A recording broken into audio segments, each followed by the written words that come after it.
तो त्यांचा अजेंडा आहे. आपल्याला असणारा महाराष्ट्राचा अजेंडा बघायचा आहे आणि तो म्हणजे महाराष्ट्रातल्या 48 लोकसभा जागेपैकी किमान 30 लोकसभेच्या जागा या भारतीय जनता पक्षाच्या पदरात पडणार नाही याची दक्षता आपल्याला त्या ठिकाणी घ्यायची आहे. किमान 30.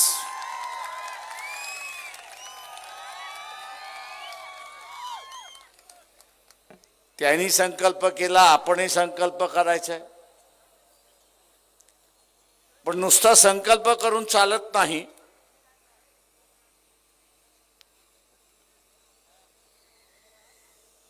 तर इथे आपली बाजू खरी ठरवायची असेल, आपली बाजू जर आपल्याला खरी ठरवायची असेल तर आपण मतदारापर्यंत पोचलं पाहिजे हे लक्षात घ्या. हे मतदारापर्यंत आपण जोपर्यंत पोचत नाही तोपर्यंत आपण केलेली संकल्पना यशस्वी होणार नाही हे लक्षात घ्या.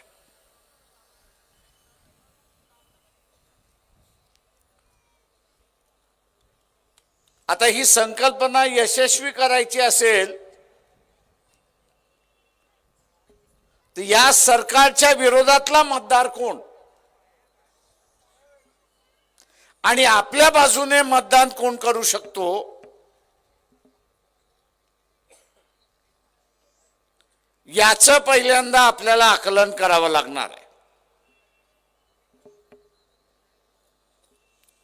इथे सगळ्यात अस्वस्थ किंवा असुरक्षित हा जर कोण असेल तर कंत्राटदारीवरती, सरकारी कंत्राटदारीवरती लागलेला कर्मचारी हे आपण लक्षात घ्या.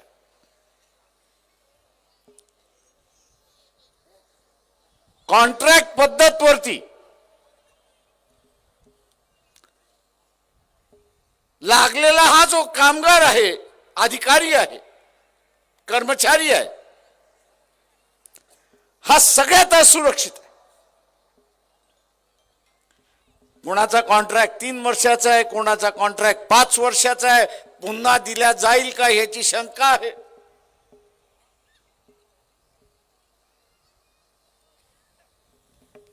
एकदा तिशी ओलांडली की शासन म्हणते आम्ही तुम्हाला घेऊ शकत नाही.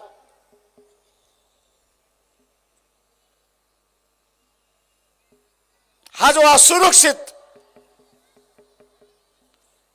कॉन्ट्रॅक्ट पद्धतीने लागलेला कर्मचारी जो आहे त्याला आपण पक्षाच्या भूमिकेमध्ये एक आश्वासन करतो आहोत की उद्याची असणारी सत्ता आणि या सत्तेमध्ये जर वंचित बहुजन आघाडी सहभागी असेल तर त्याला परमनंट केल्या जाईल हे आश्वासन आपण त्या ठिकाणी देतो.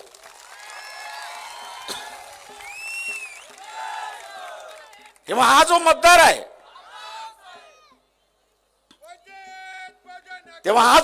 आहे,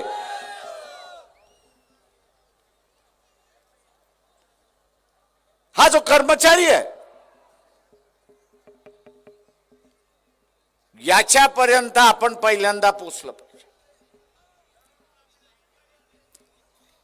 आणि त्याला पक्षाची भूमिका आपण समजावून सांगितली. त्याला एकदा पक्षाची भूमिकाला समजली की तू अजून 10-12 जणांना समजवायला सुरुवात करतो हे लक्षात घ्या. कारण का त्याला टेम्पररी आणि असुरक्षित वातावरणातून त्याला सुरक्षित आणि परमनंट व्हायचं हे आपण लक्षात घ्या. मी हा जो कॉन्ट्रॅक्ट वरती लागलेला कामगार जो आहे,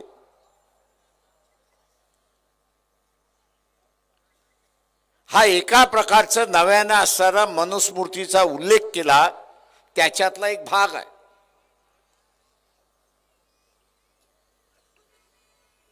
त्याच्यातला असणारा एक भाग आहे. तुम्ही शिकलात बरोबर झालं. तुम्ही शिकलेला जरी असला तरी आम्ही सांगू ते काम केलं पाहिजे. एक मानसिकता तयार केल्या जाते, एक लक्षात घ्या. येणाऱ्या नव्या गुलामीची मानसिकता या ठिकाणी तयार केल्या जाते.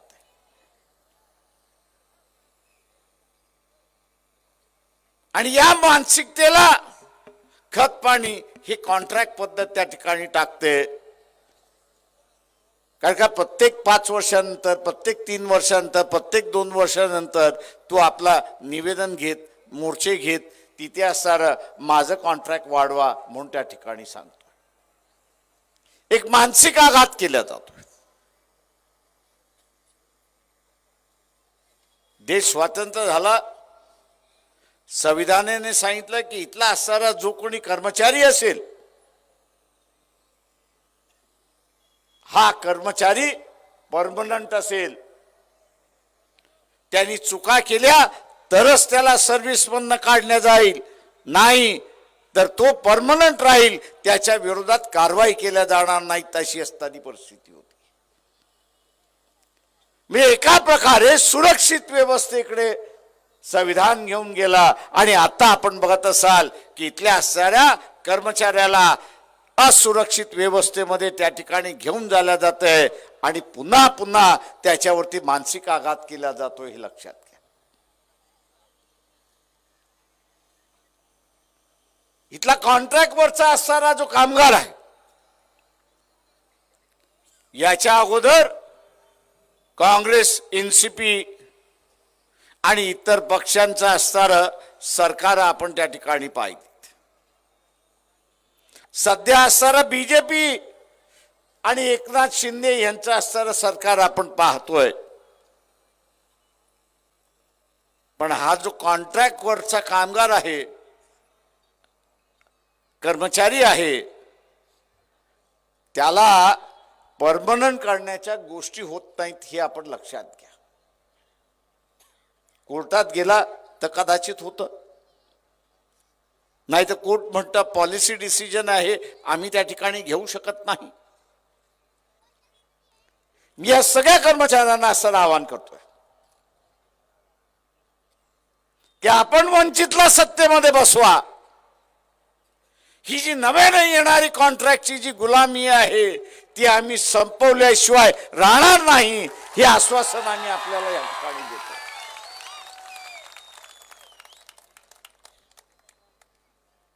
एक दुसरा वर्ग आहे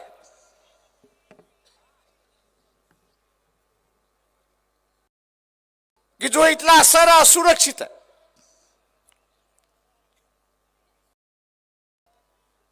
आणि तो म्हणजे दिल्लीमध्ये जो शेतकरी,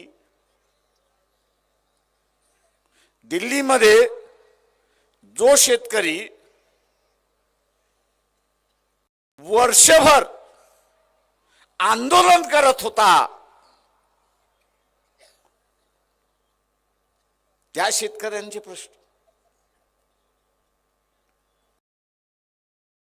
त्या शेतकऱ्यांचे प्रश्न काय होते तर मोदी सरकारने काढलेले कायदे होते त्याच्या विरोधात होते.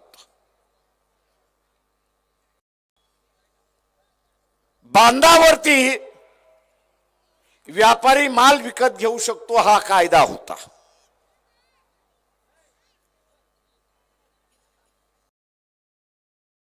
दुसरं होतं की बाजार समित्या ज्या आहेत त्या बरखास्त केल्या जातील. आणि शेतकरी असं म्हणत होता की व्यापाराच्या विरोधात मला लढता येणार नाही, टिकता येणार नाही, आणि म्हणून हे केलेले कायदे आपण परत करा. मित्रो,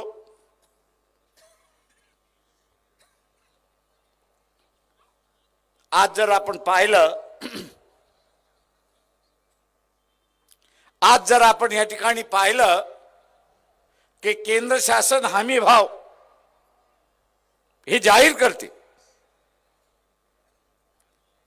पण बाजारामध्ये व्यापारी त्या हमी भावापेक्षा कमी भावाने त्याचा माल विकत घेतो आणि या व्यापाऱ्याने आता असा नवा लुटण्याचा मार्ग सुरुवात केला। हमी भावापेक्षा कमी भावाने घेऊन तो एका बाजूला शेतकऱ्यांना लुटतोय आणि दुसऱ्या बाजूला हाच व्यापारी जो शहरामधला ग्राहक आहे, खरेदी करणारा आहे, वर्ग आहे, त्याला तो लुटतोय। आपण एक लक्षात घ्या। भारतीय जनता पक्षातले असणारे आमदार खासदार यांना असणारं आव्हान करतो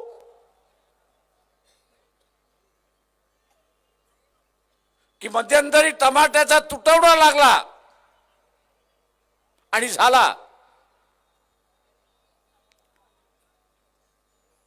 महिनाभर तुटवडा राहिला।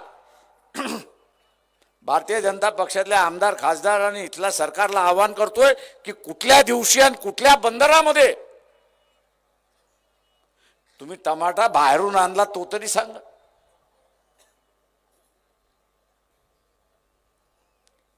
तुम्ही टमाटा बाहेरून आला तो तरी सांगा। कुठली बोट आली नाही आणि कुठला बाहेरून टमाटा आला नाही। हे व्यापाराचं सरकार आहे, हे सर्वसामान्य माणसाचं सरकार नाही। इलेक्शन आलं, फंड पाहिजे आणि म्हणून टमाट्याचा तुटवडा केला आणि महिन्याभरामध्ये या शासनाने 18,000 कोटी सामान्य माणसाचे लुटले, हे लक्षात घ्या।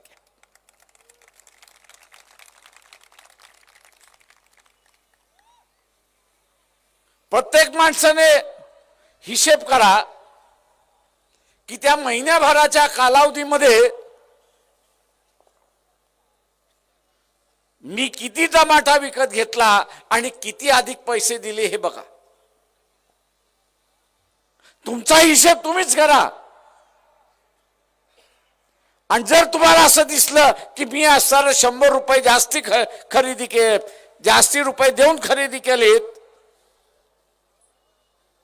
तर तुमच्या शेजाऱ्यांनी तेच केलं, तुमच्या वस्तीतल्या लोकांनी तेच केलं, तुमच्या शहरातल्या लोकांनी तेच केलं, तालुक्यामधल्या लोकांनी तेच केलं, जिल्ह्याच्या लोकांनी तेच केलं, राज्याच्या लोकांनी केलं आणि देशभरातल्या सगळ्या माणसांनी केलं। प्रत्येकाचे 100 रुपये जमा करा, टोटल किती होते? माझ्या खिशातून 100 गेले म्हणून मला झळ पोचली नाही, पण प्रत्येकाचे 100 रुपये आपण असणारे केले तर या व्यापाऱ्याने टमाटा शॉर्टेज करत, त्याचा तुटवडा करत 18,000 कोटीचा लूट केली आहे, हे आपण असणारा लक्षात घ्या। आणि शासन काय म्हणत होते? तुटवडा आहे तर आम्ही काय करणार? शासन आहेच त्याच्यात आधी की तुटवड्याच्या वेळेस लोकांच्या बाजूने उभं राहिलं पाहिजे, त्यांच्या लूट होणार नाही हे त्यांनी बघितलं पाहिजे। पण हे शासन सरळ सरळ लूट होऊ देत होती, अशी असणारी परिस्थिती आहे। तेव्हा ही लुटारूंचं सरकार आहे, ही नवे लूटची पद्धत आहे आणि या नव्या लूटच्या पद्धतीला आपल्याला सरळ थांबावं लागेल, हे लक्षात घ्या। आपल्या लक्षात येत नाही, आपल्याला वाटतं महागाई वाढली, आपल्याला वाटतं तुटवडा झाला,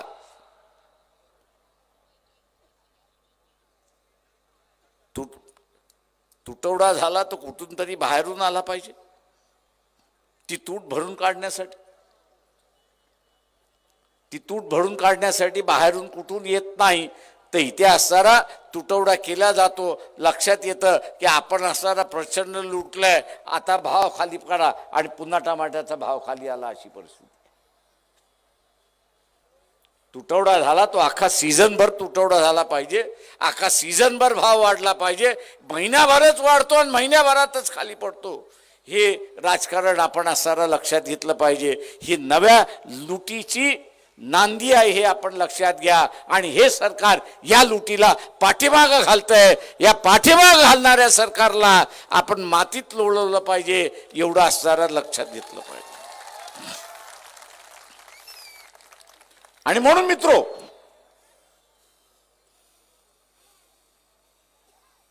हा जो ग्रामीण भागातला मतदार आहे, शेतीतला मतदार आहे, की ज्याचा हमी भावाने माल घेतला जात नाही,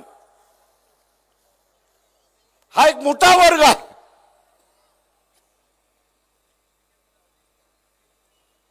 त्याला सुरक्षित आपण असणारा करण्यासाठी निघालो. त्याला शासनाने हमी भाव दिलेला आहे, तो तरी किमान त्याला हमी भाव मिळाला पाहिजे. आणि तो मिळवायचा असेल तर इथे बाजार समितीच्या कायद्यामध्ये बदल करावा लागेल. आणि बदल काय करावा लागेल, त्या साऱ्या बाजार समितीचा सभापती आणि डायरेक्टर याला जबाबदार धरला लागेल की त्या साऱ्या शासनाने दिलेल्या हमी भावापेक्षा तू स्वस्त रीत्याने विकत घेतलास आणि ते होऊ दिलं तर हे डायरेक्टर आणि सभापती जे आहेत हे स्वतःहून जबाबदार राहतील. आणि नुसती जबाबदारी नाही तर फसवणुकीमध्ये सहभागी झालेला आहात म्हणून तुमच्यावरती फौजदारी गुन्हा सुद्धा दाखल केला जाईल. फौजदारीचं नाव घेतलं की सगळेजण घाबरतात. आणि म्हणून हा फौजदारीचा गुन्हा दाखल करण्याचा कायद्यामधला बदल झाला तर हमी भावाच्या दरामध्ये तिथल्या असणारा शेतीमध्ये पिकलेलं जे आहे ते विकत घ्यावं लागेल. आणि शेतकऱ्याला आपण असणारा थोडाफार दिलासा त्या ठिकाणी देऊ शकतो. हा एक नवा वर्ग निर्माण झाला हे आपण लक्षात घ्या. उद्याच्या या आपल्या मतदारामध्ये आपण जोपर्यंत जात नाही तोपर्यंत हा मतदार आपल्याला मतदान करणार. नुसतं इथे कळून चालणार नाही की असणारं हे शासन संविधान बदलणार. RSS BJPचं असणारं सरकार शासन बदलणार ही घोषणा माझ्यासारख्याला नवीन नाही किंवा आश्चर्यजनक नाही. ज्या सरदार पटेल यांना लोह पुरुष मानला जातो त्याच सरदार पटेलाने जबरदस्तीने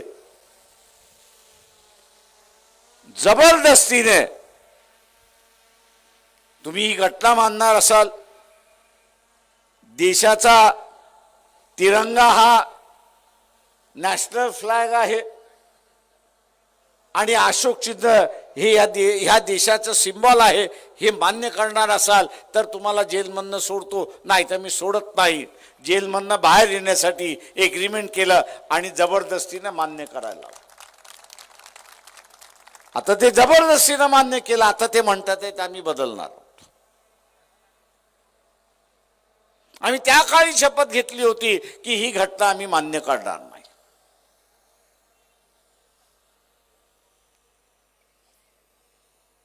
कारण बरोबर आहे, कारण का ही घटना वैदिक धर्मावरती आधारित नाही तर ही घटना पूर्णपणे संतांच्या विचारसरणीवरती मानणारी घटना आहे ही आपण सारं लक्षात घ्या. हा जुना वाद चाललेला आहे. आणि म्हणून उद्याचा असणारा संविधानिक व्यवस्था टिकली पाहिजे. उद्या ही संविधानिक व्यवस्था टिकली पाहिजे तर ह्या संविधानाच्या बाजूचा असणारा जो आहे तो आपला मतदार आहे आणि त्याच्यापर्यंत आपण असणारा पोचलं पाहिजे. राजेशाहीच्या व्यवस्थेमध्ये आलुतेदार असेल, बलुतेदार असेल, इथला ओबीसी असेल, याला चोपदार आणि भालेदार सुद्धा होता येत नव्हता, अशी असणारी परिस्थिती. त्याला चोपदारही होता येत नव्हता आणि भालेदारही होता येत नव्हतं. अपवाद फक्त शिवाजी महाराजांचा होता.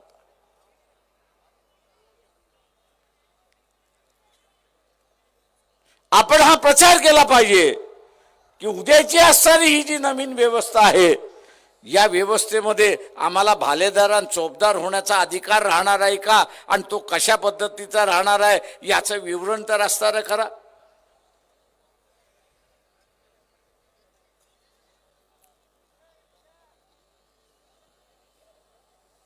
आपण जोपर्यंत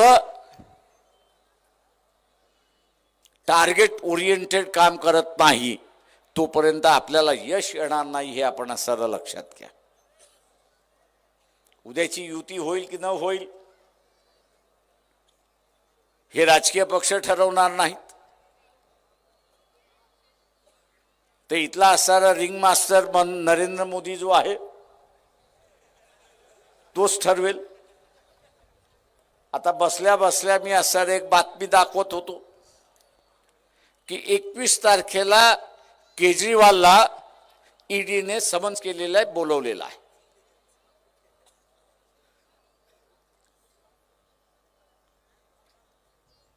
केजरीवालला 21 तारखेला ईडीने बोलवलेला आहे.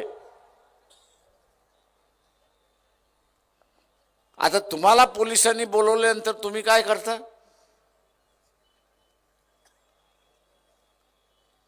तुम्हाला पोलिसांनी बोलवल्यानंतर तुम्ही काय करता? पोलिसाला म्हणता ना, बाबा मला सोडून दे, बघ जरा. आता तो उद्या केजरीवाल सुद्धा तेच करेल का? तो तुमच्यासारखाच माणूस आहे.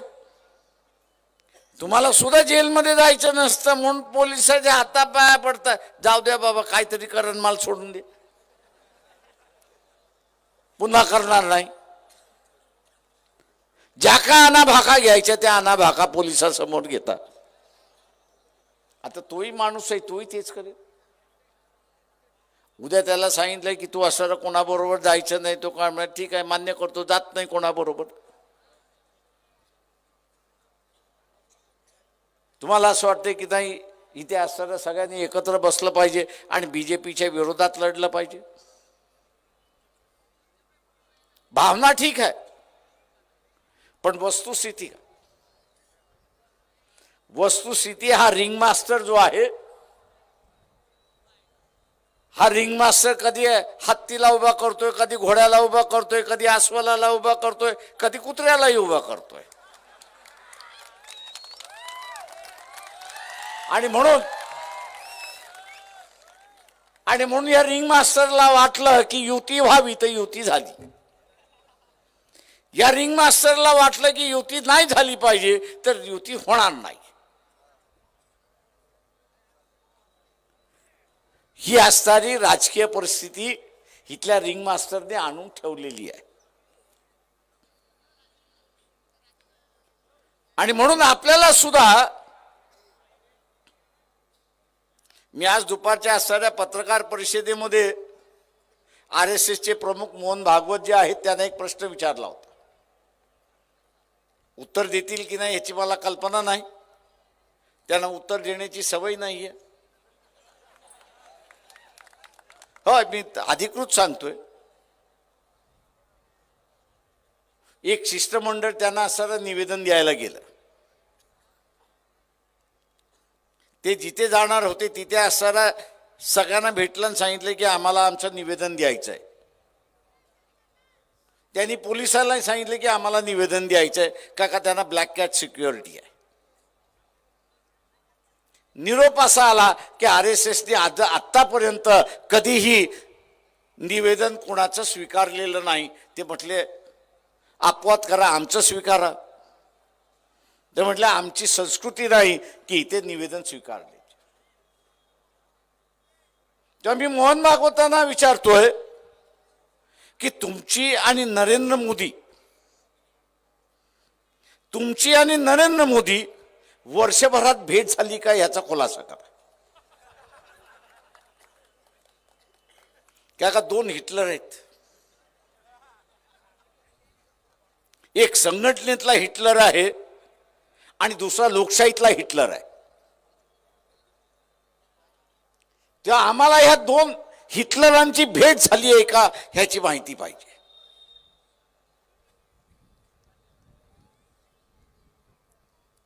दुर्दैवाने माझ्या टीकेनंतर आता नरेंद्र मोदीच्या पाठीमागचा बॉडीगार्ड दिसायला लागलाय.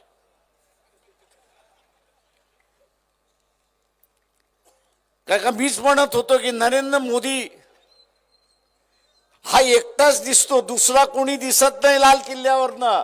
पण त्यांच्या अगोदरचे सगळे पंतप्रधान बघा, त्या सगळ्या पंतप्रधानाच्या पाठीमागे दोन बॉडीगार्ड त्या ठिकाणी दिसतात. मोदी त्या बॉडीगार्डला सुद्धा घाबरत होता. आणि तो घाबरत याच्यासाठी होता की उद्या त्या बॉडीगार्डचा चेहरा बघून, बॉडीगार्डचा चेहरा बघून लोकांनी ही चर्चा केली की मोदीपेक्षा बॉडीगार्ड चांगला आहे.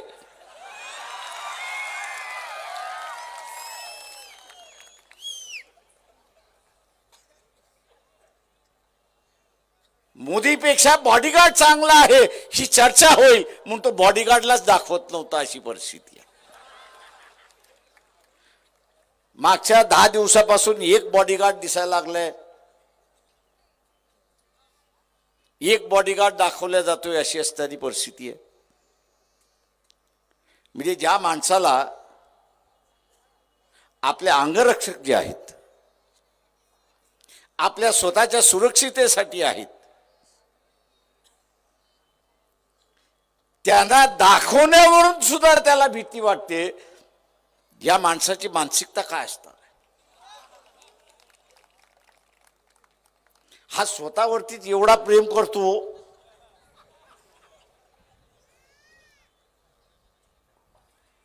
आणि उद्या जर पंतप्रधान झाला नाही ना, आपला चेहरा दिसला नाही तर हा वेड्याच्या हॉस्पिटलमध्ये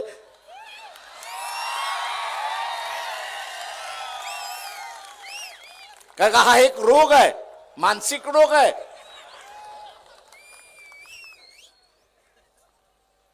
आणि म्हणून मित्रो,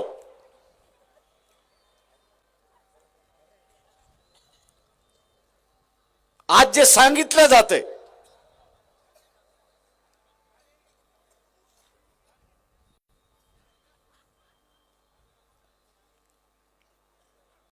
की मोदींशिवाय पर्याय नाही,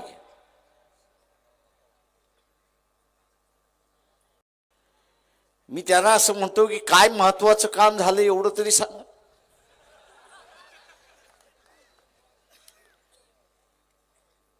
नाहीतर मध्यंतरी अमेरिकेचे राष्ट्रपती आले होते, जो बायडन. त्या दोघांची प्रेस कॉन्फरन्स चालली होती. तुम्ही सगळ्यांनी टीव्ही वरती पाहिलं असेल. मोदीच्या हातामध्ये ग्लास होता की नव्हता. त्या ग्लासचा असणारा संकेत असतं. संकेत काय असतं की तुम्ही दारू पिणार असाल तर ह्या ग्लासमध्ये असतं, या हातामध्ये ग्लास असतो. आणि तुम्ही दारू पिणार नसाल तर तुमचा ग्लास या हातामध्ये असतो. मोदीने चुकून तो चुकून दारूचा ग्लास चुकीच्या हातामध्ये धरलं होतं. आणि ती सगळी प्रेस कॉन्फरन्स जगामध्ये चालली होती. म्हणून मोदीची बदनामी होईल की मोदी दारू पितात म्हणून बदनामी होईल, या काळजीपोटी ते बायडननी सांगितलं की मोदीजी आपला ग्लास जो आहे तो चुकीच्या हातामधला आहे, तो बदला. आता ते संभाषण इंग्रजीमध्ये होतं.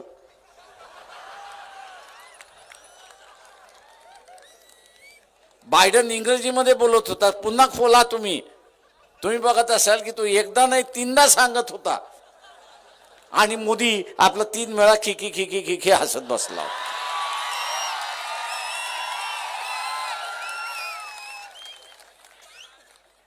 मी माझ्या मनातलं नाही सांगत आहे.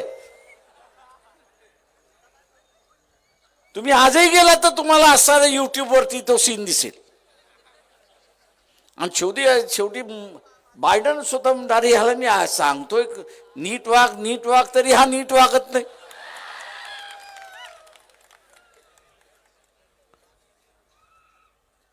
आता असा तीर मारणारा इथल्या असणाऱ्या बीजेपीच्या कार्यकर्त्याला पंतप्रधान पाहिजे असेल तर माझ्या अंदाजाने देशाचं लखलाभ झाला असंच मी त्या ठिकाणी मानणार आहे. आणि म्हणून मित्रो,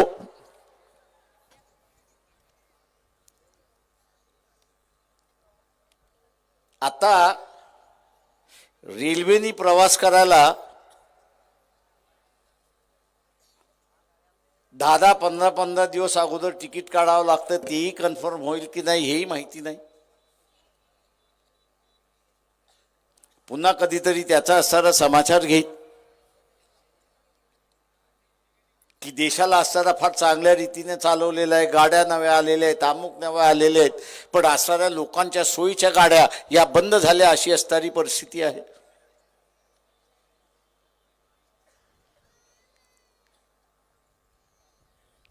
एक प्रचार फार जोरात चाललेला आहे.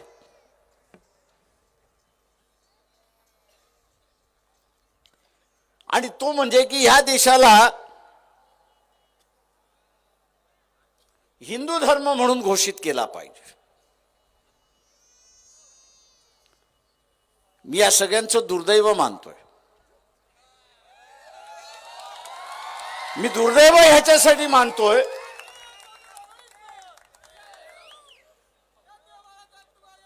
याचं कारण असं आहे की ह्या देशाची भौगोलिक रचना कशी असली पाहिजे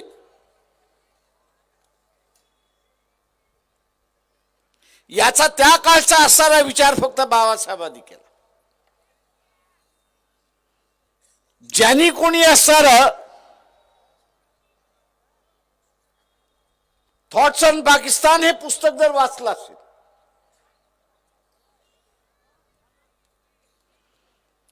तर या देशातल्या हिंदूंवरती बाहेरून येणाऱ्यांनी 2500 वर्ष राज्य केलं.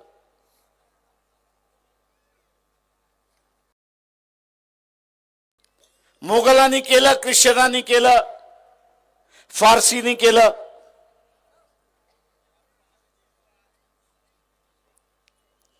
बाहेरच्यांनी असणारं राज्य केलं. उद्याच्या असणाऱ्या कालावधीमध्ये बाहेरच्यांनी भारतीयांवरती राज्य करू नये, इथल्या हिंदूंवरती राज्य करू नये. म्हणून त्यांनी मुस्लिम इलाका जो होता याचं एक वेगळं राज्य होतं आणि 2 नेशन थिअरी त्यांनी त्या ठिकाणी मांडली.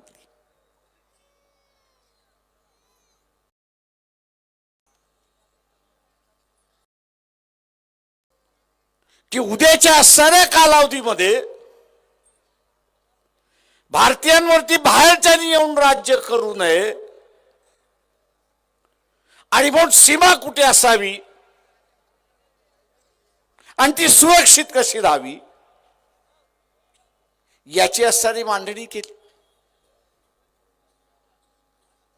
आणि आज आपण असणारा बघतो की इथला असणारा भारतीयांचा एक देश म्हणून गेली 70 वर्ष आपण असणारा टिकून राहिले. आता त्याला गालबोट लावायला सुरुवात झालेला आहे. याच 24 तारखेला याच जळगावमध्ये हिंदू जागरण समितीचा असणारा प्रचाराचा मोहीम उघडणार आहे. संविधान बदललं पाहिजे म्हणून तिथं सांगितलं जाणार आहे. हा देश हिंदू झाला पाहिजे म्हणून त्या ठिकाणी सांगितलं जाणार आहे. 80% इथली लोकसंख्या हिंदूंचीच आहे. मी तिथल्या वक्त्यांना असताना फक्त एवढं आवाहन करतो की इस्लामिक कंट्री सांगत असताना मोहम्मद पैगंबरांचं नाव घेतात. ज्या देश ख्रिश्चन आहेत ते असताना येशू ख्रिस्ताचं नाव घेतात. उद्याचा असणारा हा हिंदू देश म्हणून आपल्याला घोषित करायचा असेल तर इथल्या असणारा देव आणि देवता कोण हे तर पहिल्यांदा सांगा. ती काय पूर्वज वेडे नव्हते, ते काय पूर्वज वेडे नव्हते.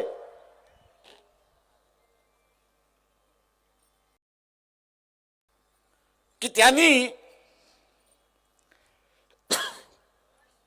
या देशामध्ये धर्म पाळायला सगळ्यांना अधिकार होता.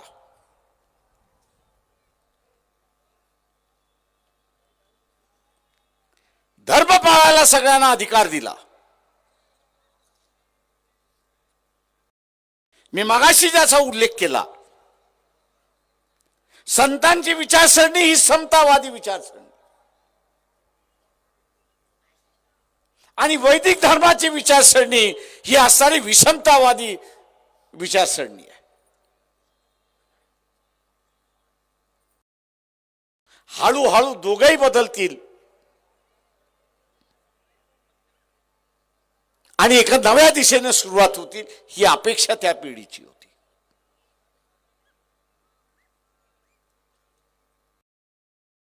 मी मध्यंतरी असताना म्हणालो होतो, RSS वाल्यांना म्हणालो होतो की तुमचं असं हे जे कल्चरल नॅशनलिझम आहे ना, सांस्कृतिक राष्ट्रवाद असं म्हणताय, या स्टेजवरती आणि आम्ही वाद घालतो आणि लोकांना निर्णय करू द्या त्याला सांस्कृतिक राष्ट्रवाद पाहिजे की भौगोलिक राष्ट्रवाद पाहिजे याचा निर्णय त्यांना असताना करू द्या. मित्रो,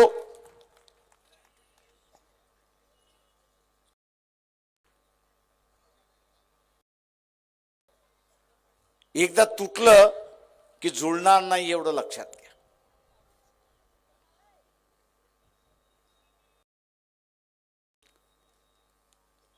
रामायण महाभारताची सिरीज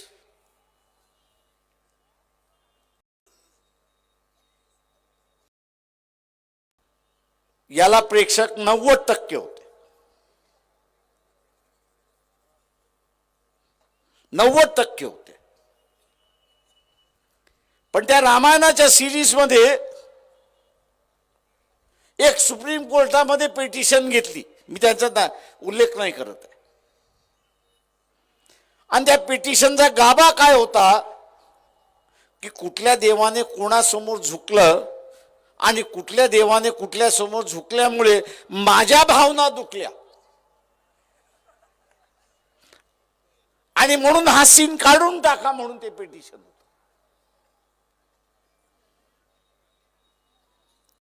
कसं बस करून ते पिटिशन तिथला असणारा रफादफा काढण्यात आला. पण गाभा आपण लक्षात घ्या,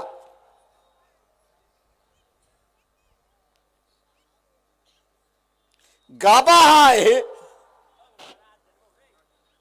की प्रत्येक जण हा कुठल्या नाही कुठल्या तरी देवाला मानतो आणि त्याला तो असणारं प्रमाण मानतो. कदाचित तो एक असेल, अनेक असेल. आणि म्हणून मी असताना म्हटलं की उद्याच्या असणाऱ्या 24 तारखेच्या ह्याच्यामध्ये तुमचा प्रमुख हे तर ठरवा. तुम्ही ठरवला तर उद्या तो ठरवण्याचा वेळ येणारच.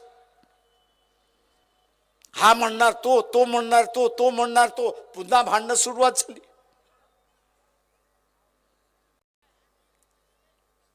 गुलामीची या देशातली जी कारणं आहेत ही विभक्तपणाची असणारी कारणं आहेत.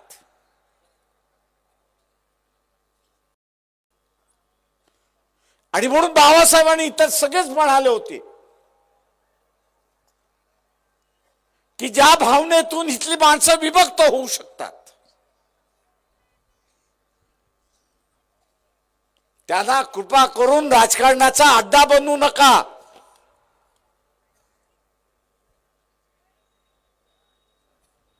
आज आपल्याला दिसतंय की ज्याच्यावरती एकमत होऊ शकत नाही,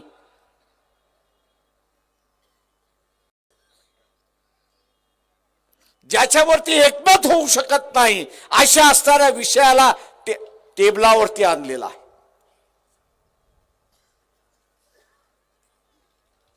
एकमत झालं नाही तर भांडणं आहेत, भांडणं झाली की भेगा आहेत, भेगा झालं की वेगळं होणार.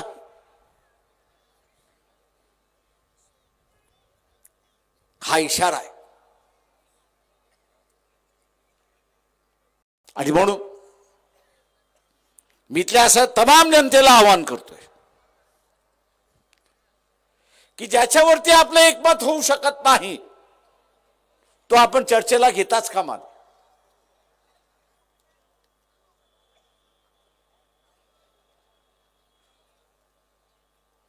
तो आपण चर्चेला घेताच कामा नये. आणि ह्या देशामध्ये माणसांमधला भेदभाव आपल्याला वेगळा करता का. इथे सगळ्या हिंदूंना एकत्र करायचं असेल तर आपण काय वापरतो, एक तर पाकिस्तान तरी वापरतो, नाही तर अँटी मुस्लिम ही तरी आपण वापरतो. इथल्या सर्व हिंदूंना एकत्र करायचं असेल तर पाकिस्तान तरी वापरतो, नाही तर अँटी मुस्लिम आपण असताना वापरतो. इथल्या सगळ्या सवर्णांना एकत्र करायचं असेल तर अँटी रिझर्वेशन आपण असताना त्या ठिकाणी वापरतो.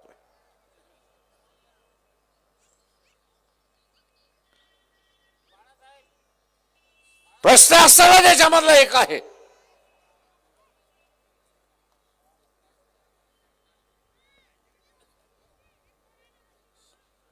की आम्ही एकत्र येतोय कशावरती,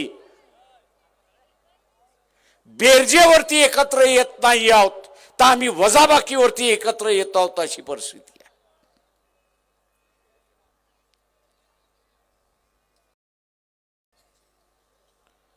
जिथे बेरजेवरती एकत्र येतो तिथं नवीन घडवता येतं,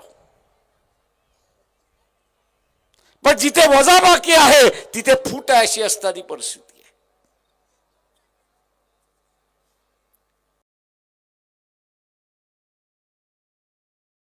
आव्हान आहे इथल्या अशा रेखाताईंनी असणारा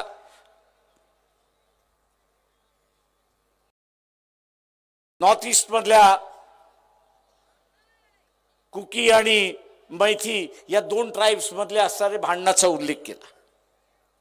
परिस्थिती आहे.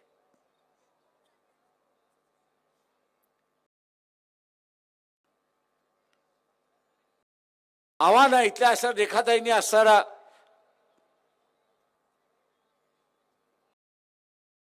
नॉर्थ ईस्ट मधल्या कुकी आणि मैथी या दोन ट्राइब्स मधले असणारे भांडणाचा उल्लेख केला. आदिवासींना धर्म नाही असेल किंवा ख्रिश्चन आदिवासी असेल त्याला आरक्षण तो आदिवासी आहे म्हणून त्या ठिकाणी मिळतोय. त्यांनी कदाचित ख्रिश्चन धर्म स्वीकारला असेल, त्यांनी कदाचित हिंदू धर्म स्वीकारला असेल, त्यांनी कदाचित मुस्लिम धर्म स्वीकारला असेल. संविधान असं म्हणतंय की तो आदिवासी आहे म्हणून त्याला असं आरक्षण आपण दिलं पाहिजे. आता काही आदिवासी मुस्लिम झाले, काही आदिवासी ख्रिश्चन झाले, काही आदिवासी हिंदू झाले, तर त्यांनी धर्मांतर का केलं आणि केलं असेल तर त्यांचं आरक्षण काढा म्हणून असं एक नव्यानं मोहीम या ठिकाणी सुरुवात झाली.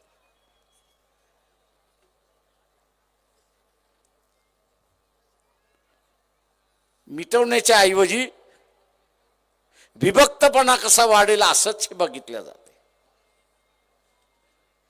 नाताभाऊ तुम्हाला राज्यकर्ता होतात,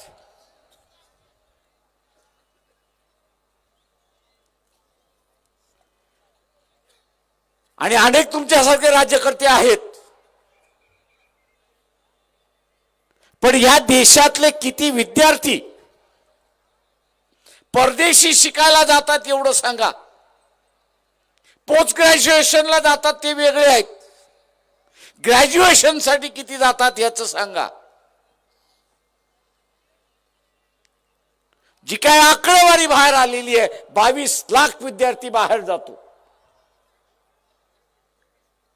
ग्रॅज्युएशन करण्यासाठी. 22 लाख विद्यार्थी बाहेर जातो आणि हा प्रत्येक विद्यार्थी 40 ते 50 लाख खर्च करतो अशी असताना परिस्थिती. तुम्ही राज्यकर्ते होतात, शाळा खोलल्या असत्या, कॉलेजेस खोलल्या असत्या, मेडिकलच्या, इंजिनिअरिंगच्या, आर्किटेक्टच्या, वेगवेगळ्या ह्याच्या, IT च्या असणाऱ्या खोलल्या असत्या, ते 22 लाख विद्यार्थी बाहेर गेले नसते. हे 22 लाख विद्यार्थी बाहेर गेले नसते आणि हे 22 लाख विद्यार्थी इथं शिकत असते तर तेवढेच प्राध्यापक लागले असते आणि तेवढाच नॉन टीचिंग स्टाफ लागला होता. रस्त्यावरचा हा जो बेरोजगार आहे, आज रस्त्यावरचा असणारा बेरोजगार आहे, कदाचित अर्धा बेरोजगार हा या शाळेमध्ये लागला असता अशी परिस्थिती आहे.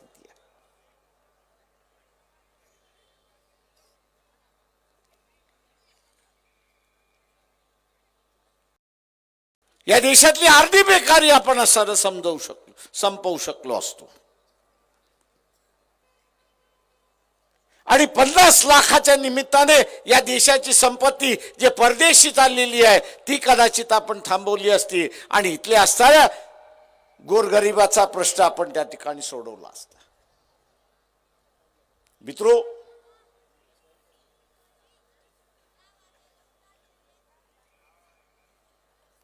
विधानसभा आणि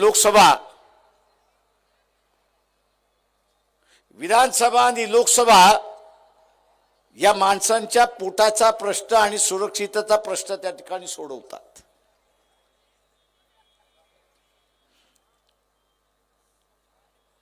माणसांच्या, लोकांच्या पोटाचा आणि सुरक्षिततेचा प्रश्न त्या ठिकाणी सुटवला जातो, राज्याचा प्रश्न त्या ठिकाणी सुटवला जातो. आज आपण बघत असाल की त्याला धार्मिक आखाडा करण्याचा भाग त्या ठिकाणी चाललाय. तो धार्मिक आखाडा झाला तर पोटाचा, सुरक्षितेचा आणि नोकरीचा प्रश्न त्या ठिकाणी संपला म्हणून आपण लक्षात घ्या.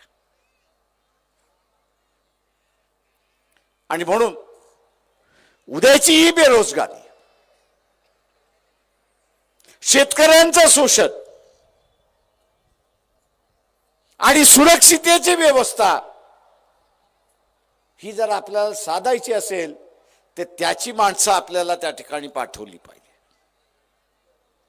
आज पाकिस्तान कंगाल आहे.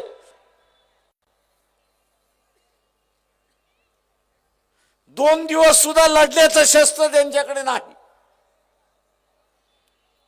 पण आजही आपण बघत असाल सीमेवरती दर तिसऱ्या दिवशी 2 जवान मरतात आहेत अशी परिस्थिती आहे. अरे तुम्हाला असताना 56 इंचाची छाती आहे, या 56 इंचाच्या छातीमध्ये एक पुलवामा आणि त्याच्यानंतर उरी, अरे पुन्हा घुसा आणि मोकळं व्हा ना एकदाच. पण गांडीत दम पाहिजे.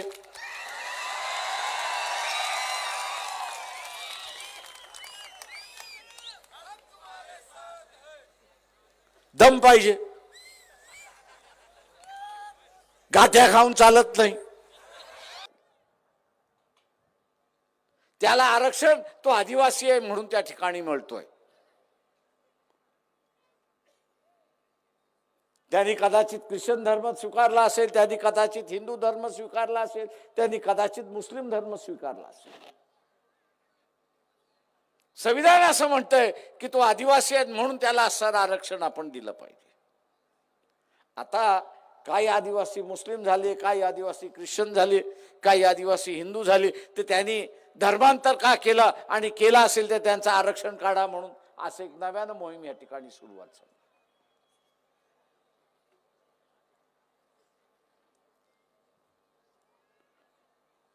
मिटवण्याच्या ऐवजी विभक्तपणा कसा वाढेल असंच हे बघितलं जाते. नाताभाऊ तुम्हाला राज्यकर्ता होतात,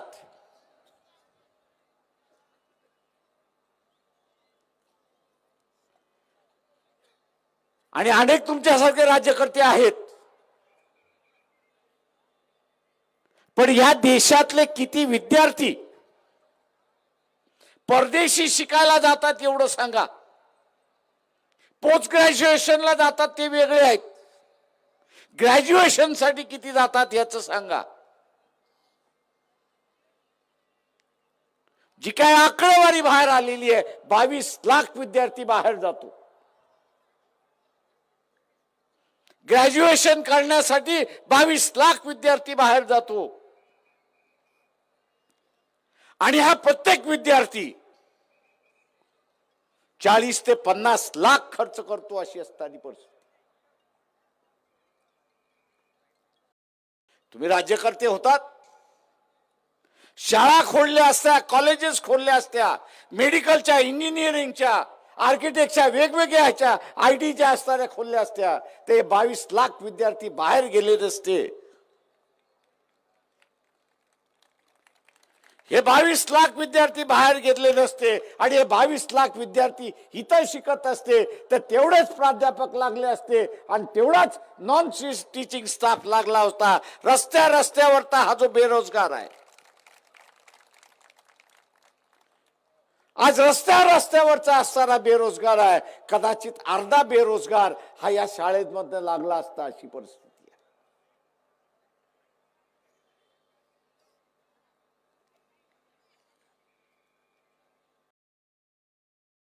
या देशातली अर्धी बेकारी आपण असं संपवू शकलो असतो.